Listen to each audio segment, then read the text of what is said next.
Ерте заманда бір патша өмір сүріпті. Патшаның қисапсыз байлығы болса да, үнемі қабағының астынан бір мұң бары байқалып тұрады екен. Сөйтсе, әлгі патшаның перзенті болмапты. Патша қапаланып, қайғырып жүргенінде бір күні жұбайы жыланның тіліне жерік екенін айтыпты. Осы сөзді қаншама рет Құдайдан жалынып сұраса да, ести алмаған ол, жүрегі жарыла қуанып, жар салыпты. Егер кім-де-кім менің жарлығыма құлақ асып, жарымның жерік асы жыланның тілін әкеліп берсе, соған жалғыз қарындасымды қосып, өзіме күйеу бала етемін. Бір ескеретін жайт. Ол Сахарадағы жыландар ортасының патшасы, атақты Афита әбжыланның тілі болуы тиіс, депті.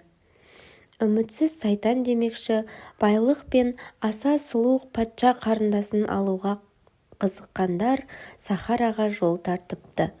Олардың ішінде сол шаһарда тұратын бір саудагердің Азу есімді баласы да бар екен.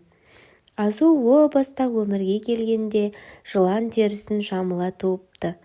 Өз терісінің пайдасын көрмекке, әрі сынамаққа, ол да үмітпен жыландар ортасына аттаныпты. Азу жолда келе жатып, әр жерде шашылған адам сүйектеріне көзі сүріне береді. Бұлар да мен сияқты үміткерлер шығар, деп топшылаған ол, өзі тек терісінің арқасында ғана аман келе жатқанын түсінеді. Ақырында көп қиындық көріп, Сахараға жетеді. Ордаға келген соң ол жыландармен тез араласып кетеді. Бірде жыландар патшасы тағамды өте жақсы даярлай алатын аспазшы керек екенін мәлімдейді. Сынға түскендердің арасынан Азу озып шығады. Ол қолынан келген өнерінің барлығын жұмсаған екен. Сөйтіп, аз уақыт ішінде Азу Афита әбжыланның жақсы көрер жақынына айналады. Әңгімеге тарта жүріп, жыландар патшасының жаны қолындағы сақинада екенін біліп алады.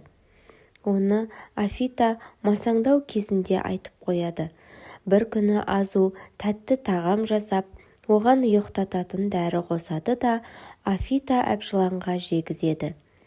Ол қатты ұйқыға кеткен кезде сақинасын алып қақ бөледі. Содан соң тілін кесіп алып, түн қараңғылығымен тайып отырады. Бұл оқиғаны таң атқан соң бірақ білген жыландар оны әрі іздеп, бері іздеп таба алмай қала береді. Азудың оңай құтылуының себебі Сахарадан шыққан соң ол адам қалпына қайта ауысып алады.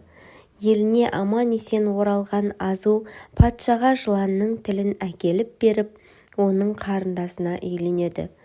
Ал жерік асын жеген патша жары көңілі судай тасып, айы күні жетіп ұлды болады. Ұлан-асыр той жасалады. Той десе қу бас домалайды демекші, бұл тойға баяғы Азуды іздеп жүрген жылан да келіпті. Ол Азуды иісінен танып қалып, санын бір-ақ соғыпты. Ішінен кек түйіп, өз ордасына қайтыпты. Келген соң бұл жаңалықты басқаларға айтып беріпті. Мұны естіген жыландар ашуланып, адамзаттан кек алмаққа бекінеді. Улы тілі арқылы адам баласына зиян келтіріп, ұрпағының кеселге душар етпек болады. Афита әбжыланның жұбайы Флита әбжылан қатты ызаланып, оны өлтірмекке өзі аттанатынын мәлімдейді. Афита әбжылан дүние салған кезде ол қасында бола алмапты, алысқа қонаққа кеткен екен. Араға біраз уақыт салып, Флита әбжылан патшалыққа келеді. Азуды іздеп жүріп, бір үйдің түндігінен сығалап қараса, бесіктегі жас баланы көреді. Бұл жаңа туған нәресте патшаның мұрагері еді. Ол бар ашуын осы баладан алмаққа бекінеді. Үйде жан жоқ кезді пайдаланып түндіктен түседі.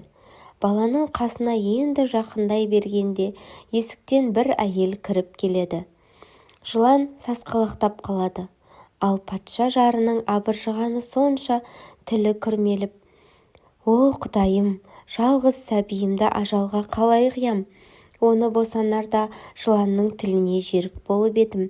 Енді ажалы да сол жыланның тілінен болмақ па? Жоқ, құтқара гөр» деп жалыныпты. Сол сәтте қайдан есіне түскені белгісіз ошақта тұрған сүтке қарай ұмтылады.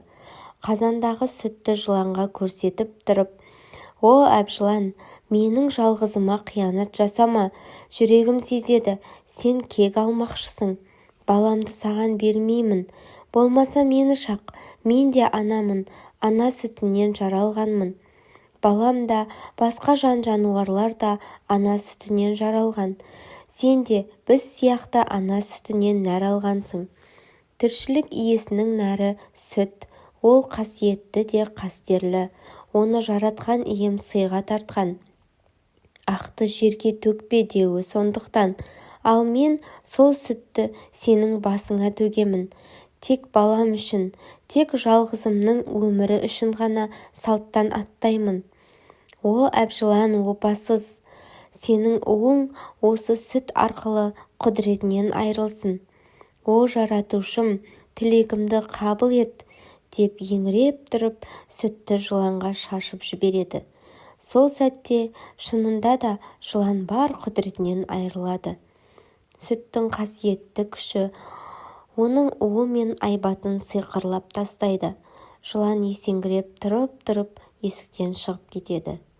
Міне, осыдан бастап барлық жылан атаулы сүтті көрсе айбатынан айрылады екен. Олар үйге кіргенде басына ақ құйса сытылып шығып кетеді. Оларға бұл қасиет сонау заманғы өз аналарынан дарса керек.